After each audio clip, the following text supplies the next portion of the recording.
There's joy in the journey, peace in the climb. Even in the waiting, love's right on time. So breathe in the beauty, let go of the fear. You're not alone, joy is here. Hey guys, welcome back to Joy in the Journey, a podcast about healing, about chronic illness, and about finding joy even in the messiness of life. I am your host, Jaja Fortuna, and I am so grateful you are here with me today.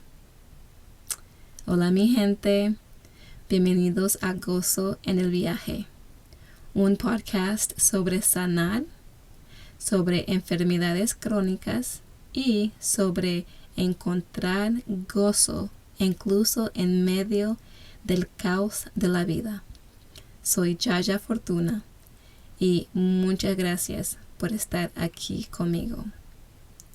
Oi família, bem-vindos ao podcast Alegria na Jornada, um podcast sobre recuperações, sobre viver com doenças crônicas e sobre encontrar alegria mesmo no meio da dor.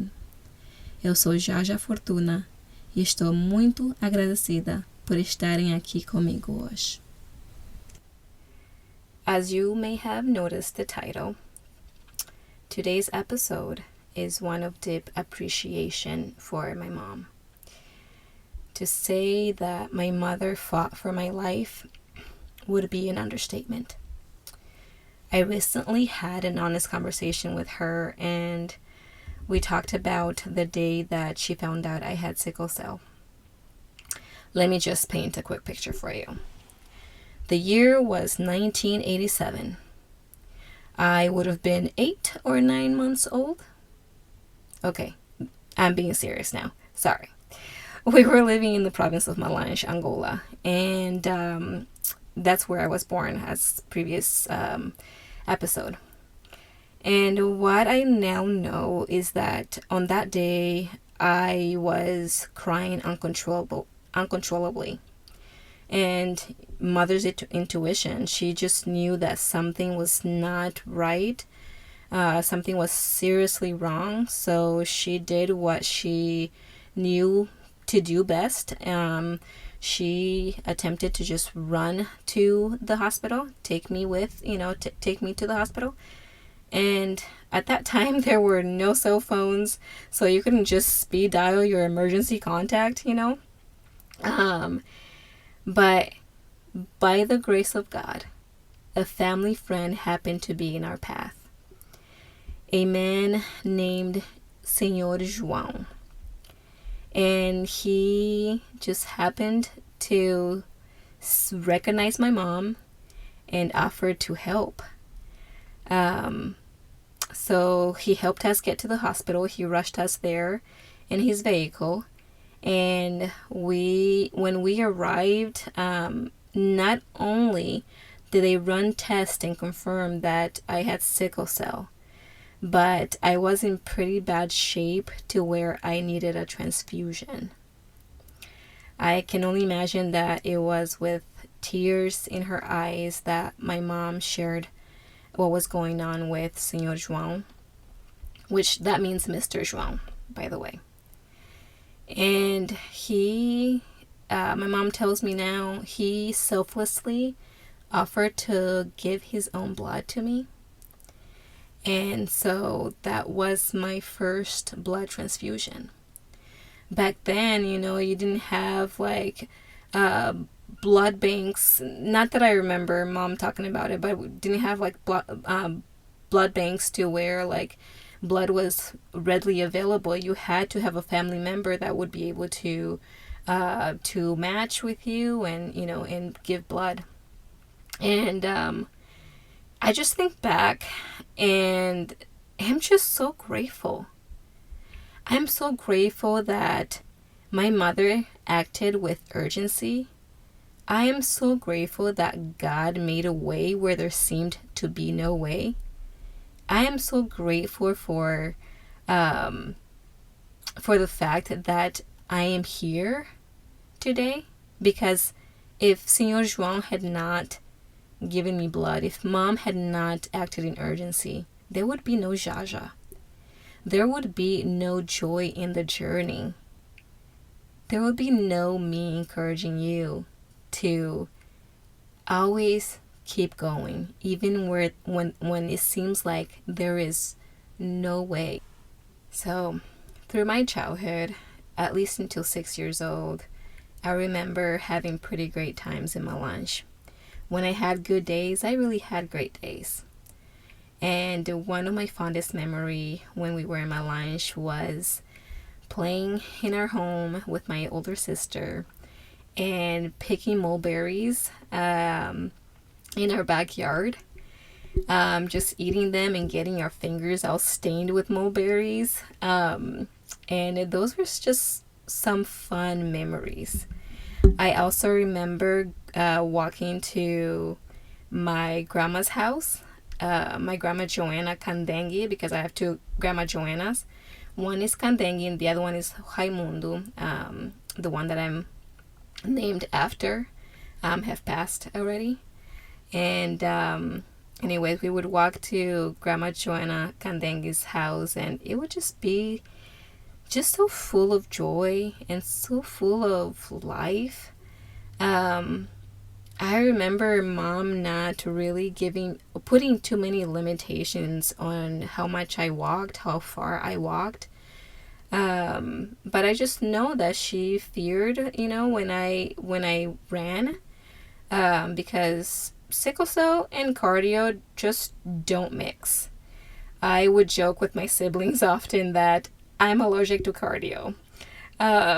It's a joke that has a lot of truth to it, because cardio can flare up sickle cell crisis in no time. But anyways, I just remember mom let me live, and I'm grateful for that.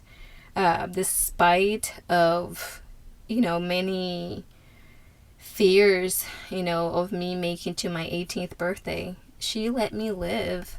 When I was having good days, when my body was not sickling.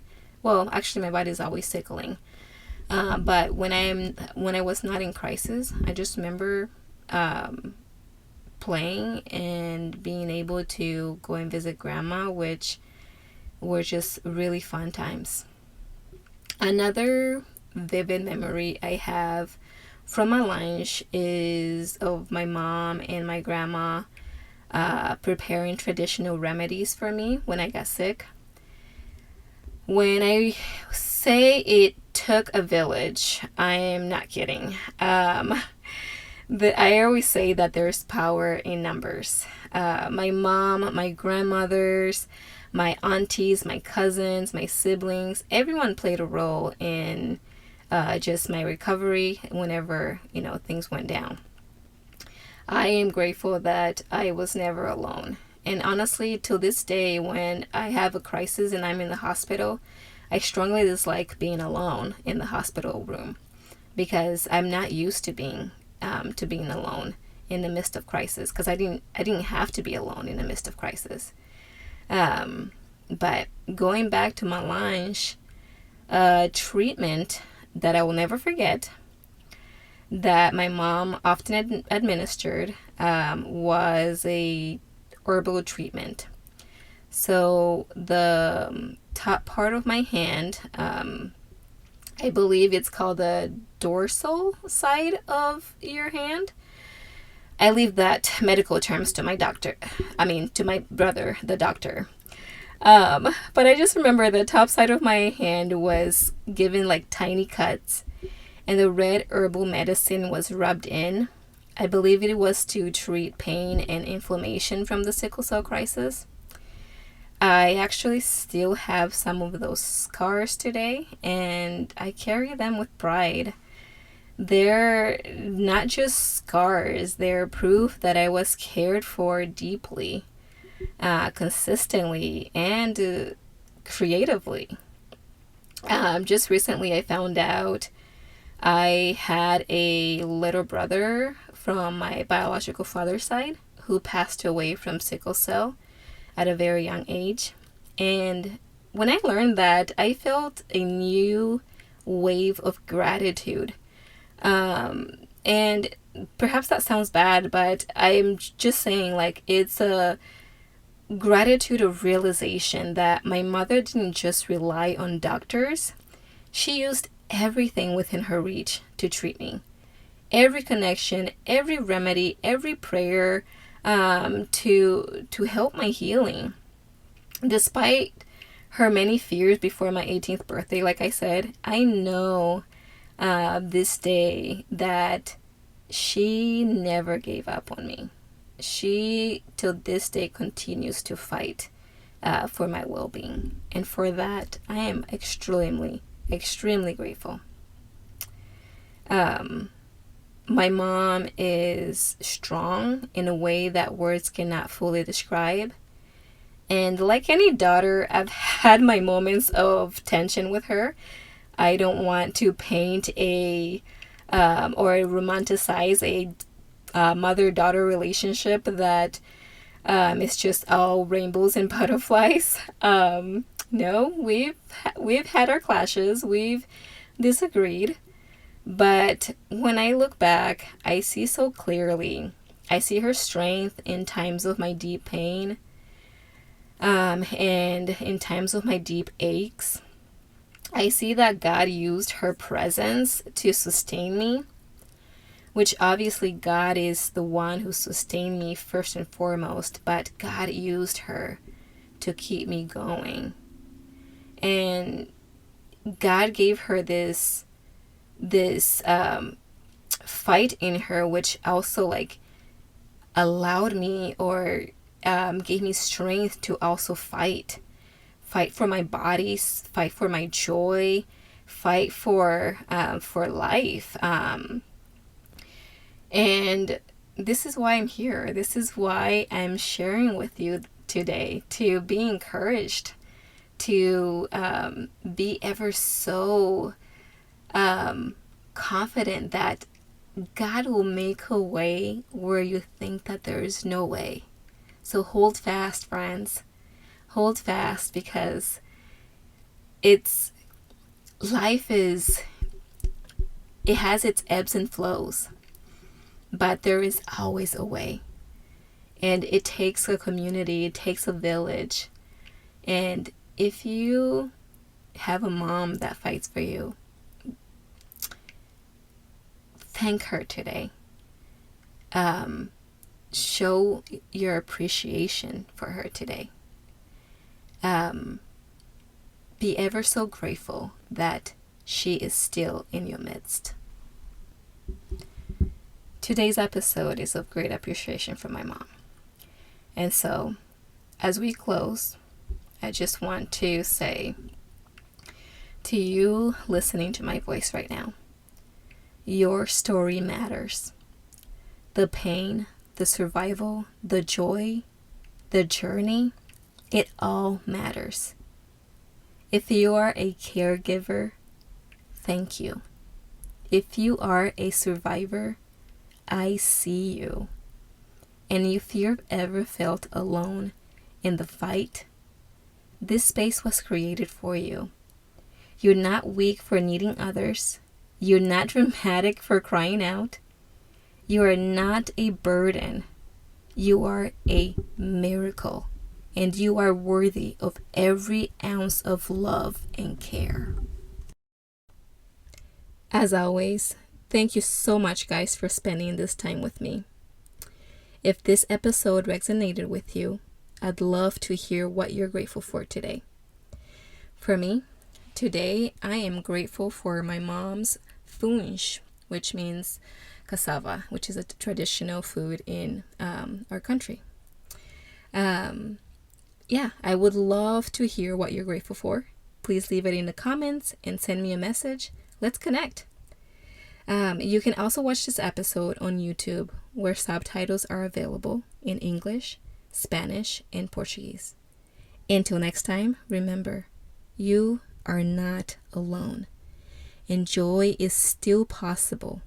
One breath, one step, and one day at a time. There's joy